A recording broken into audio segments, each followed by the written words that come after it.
నమస్కారం. నా పేరు శ్రీరామ్ శర్మ.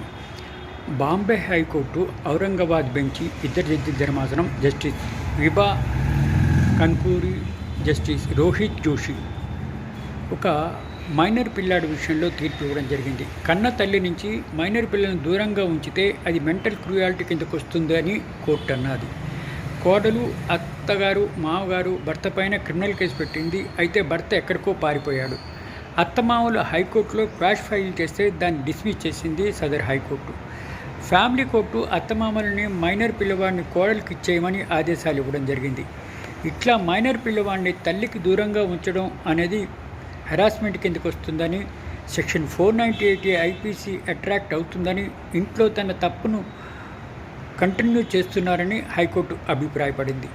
క్వాష్ పిటిషన్ను అత్తగారు, మామగారు ఫైల్ చేస్తే దాన్ని రిఫ్యూజ్ చేసింది. ఇది కంటిన్యూ అవ్వాల్సిందే, కేసు నడవలసిందే అని చెప్పేసి తీర్పు ఇవ్వడం జరిగింది.